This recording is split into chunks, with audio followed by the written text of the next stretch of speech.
Hi நண்பாஸ், எல்லோரும் எப்படி இருக்கீங்க? ஹீரோ ஷோரூமில் வண்டியை சர்வீஸ்க்காக விட்டுருந்தேன். இப்போ சர்வீஸ்லாம் முடிஞ்சு ஒரு பக்காவான கண்டிஷனில் ஒரு புது வண்டி மாதிரியே இப்போ நம்ம வண்டி வந்துருச்சு.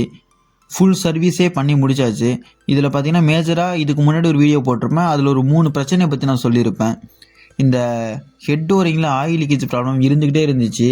இப்போ கிட்டத்தட்ட பார்த்தீங்கன்னா ஒரு 4வது டைமாக நான் இந்த ஹெட் ஓரிங் மாற்றிருக்கேன். அது வண்டி இன்ஜின் ஹீட்டாக இருந்தனால அது அடிக்கடி அந்த ப்ராப்ளம் வரதான் செய்யும் அப்படின்னு சொல்லிட்டாங்க. ஸோ நம்ம ஓட்டுறதை பொறுத்து தான். அடுத்ததாக பார்த்தீங்கன்னா ஷாக் ஆப்சரும் போயிருந்தது. இப்போ புது ஷாக் ஆப்சரும் போட்டாச்சு. இதோட காஸ்ட்டு மட்டுமே 2500 ரூபா. ஸோ புதுசாக ஷாக் ஆப்சர் போட்டாச்சு. இனிமேல் இதையும் நம்ம ஓட்டுறதை பொறுத்து தான். இனிமேல் குண்டு குழியில் பார்த்து பொறுமையாக ஓட்டினா ஷாக் ஆப்சர் கொஞ்சம் லைஃப் வரும். அடுத்ததாக பார்த்தீங்கன்னா செயின் ஸ்ப்ராக்கெட்டு போயிடுச்சுன்னு சொல்லியிருந்தேன்.